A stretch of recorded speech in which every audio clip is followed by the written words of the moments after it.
Hola amigos de Easy Automate, hoy vamos a trabajar con el apartado de condicionales y nos vamos a enfocar en el grupo case.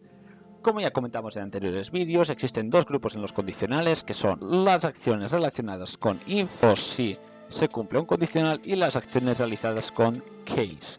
Básicamente funcionan igual, en esencia son lo mismo, pero podemos sacarle mayor provecho en unas situaciones real y en otras situaciones de case. Es importante primero todo comentar que los case nunca van a ir solos. Siempre se va a tener que marcar primero una variable o un valor a comprobar.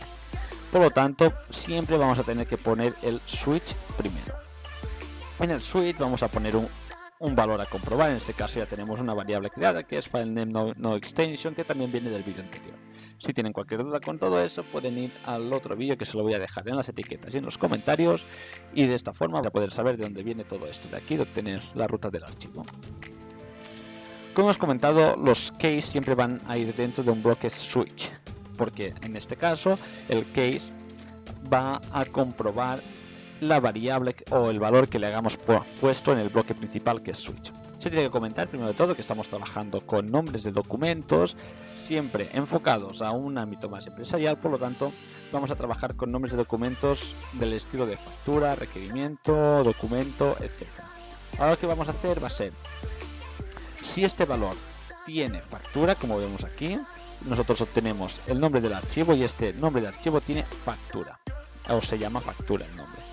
Si este valor de aquí es igual o contiene la palabra factura, vamos a hacer que no distinga entre mayúsculas y minúsculas, va a pasar algo. En este caso vamos a crear una lista de facturas. En este caso, para no hacer el mismo ejemplo que en el vídeo anterior, vamos a crear una lista y vamos a ir añadiendo documentos a la lista. En este caso, como queremos saber o queremos añadir el documento entero, no solo el nombre, porque queremos saber dónde se encuentra el documento, vamos a activar todas las variables. Simplemente porque de esta forma podremos añadir el documento. Como veis, las opciones que crea el obtener parte de la ruta de archivos son el directorio, que nos da la carpeta, el file extension o la extensión del archivo, el nombre del documento y el nombre sin extensión y dónde se encuentra el archivo, en qué disco. Lo que vamos a hacer ahora va a ser crear el nombre del archivo, que simplemente es una combinación entre el directorio y el file name. Por lo tanto, vamos a crear una variable que va a ser el directorio y le vamos a unir, primero de todo, como sabéis, los nombres de las carpetas van con esta barra de aquí, con el file name, y de esta forma vamos a tener toda la información. Si nosotros ejecutamos este flujo, vamos a ver que el new var o la variable nueva nos da exactamente el archivo este, ¿de acuerdo? Nos da la dirección del archivo. Por lo tanto, esto es lo que podemos añadir en la nueva lista. Lo que vamos a hacer es que sí, en caso de que el nombre contiene factura, se va a agregar el elemento new var, que es el nombre del archivo, a la lista facturas. Si nosotros ejecutamos esto, podemos ver que efectivamente cuando pasa por case, como el nombre tiene factura, en la lista facturas se nos ha añadido este documento. Esto lo podemos hacer para tratar diferentes archivos de una sola carpeta. Yo ya he preparado diferentes elementos en una sola carpeta, pero vamos a dividir estos documentos en tres. En factura, imaginaos que también tenemos documentos que se llamen o que contengan la palabra documento dentro. Y nos vamos a encontrar otros casos donde el documento contenga la palabra requerimiento. Lo que vamos a hacer va a ser crear diferentes listas, una de facturas, una de requerimientos y otra de documentos.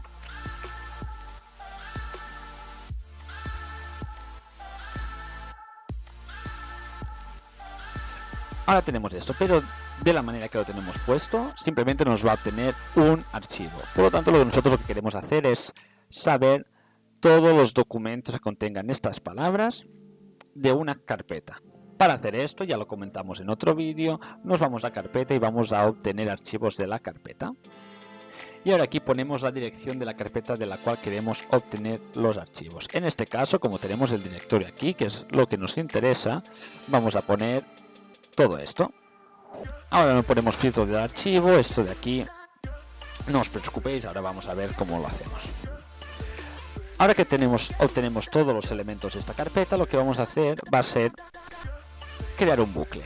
Los bucles los vamos a trabajar más adelante, ahora simplemente para que veáis un poco por encima lo que hay diferentes opciones. Bucle, condición en bucle, for each y luego salir del bucle sin bucle. Lo que vamos a hacer aquí es cómo queremos que este bucle funcione para todos los archivos de esta carpeta. Vamos a hacer un for each. For each básicamente significa es por cada una de los elementos o por cada uno de los elementos de esta lista.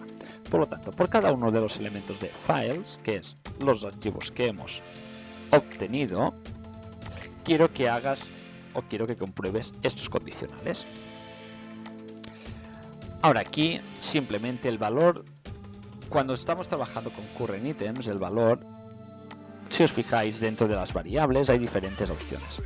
En este caso lo que vamos a poner nosotros o lo que nos interesa es el current item en sí. El current item funciona como las variables que hemos creado antes. El current item lo que te va a dar es el directorio o la ruta completa del archivo. Aquí, como hemos borrado lo otro, no existe el file de no extension, pero sí que tenemos el documento del current item. El current item es el archivo que estamos trabajando en ese momento del bucle. Por lo tanto, lo que podemos hacer, como hemos visto que dentro de las variables existen diferentes subvariables, por decirlo de alguna manera, también este ítem que estamos utilizando ahora tiene un name pero sin extensión, name without extension, current item name without extension. De esta forma veis que se nos va el error. Si ahora ejecutamos esto, vamos a ver que primero tenemos los archivos y, como os he comentado, current item nos da el valor entero. El full name es el valor entero. Perfecto. Una vez tenemos esto, vamos a activar el flujo y vamos a ver cuántos documentos se nos ponen en cada lista. Ahora que ha terminado el flujo, podemos ver que en facturas nos han aparecido diferentes. La factura 1, 2, 3, 4, 5, 6. En documentos nos ha aparecido solo un documento. Y en requerimientos nos ha aparecido un requerimiento. Pero ¿qué pasa si existen otros archivos que no tenemos controlados los nombres o que no sabemos qué nombres han podido poner, o simplemente son archivos con nombres residuales, que nos pasan pocas veces? Esos también nos interesa controlarlos, nos interesa tener controlado todo este tema. Por lo tanto, en los condicionales también hay una opción para esto, que es el default case. El default case básicamente lo que hace es que, en caso de que no se cumplan ni uno de esos condicionales o ninguno de estos casos, nos va a dar otro resultado. Vamos a crear otra lista con documentos excepcionales o documentos raros. Vamos a poner documentos raros, ya que estamos, y vamos a añadir los documentos raros en esta lista.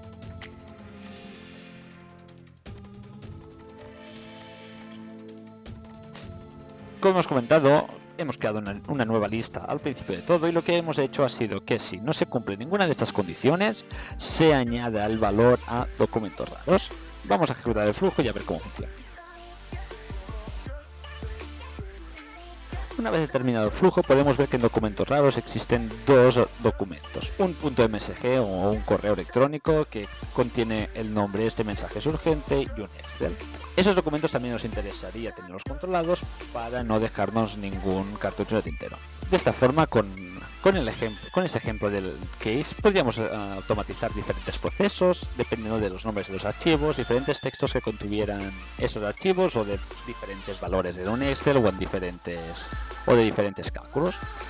Eso ha sido todo por hoy, espero que les haya gustado. No olviden dejar un like, suscribiros, y si tienen cualquier duda o cualquier comentario, no olviden dejarlo en la cajita de comentarios de abajo, o enviarme un correo y estaré encantado de ayudarlos. Adiós.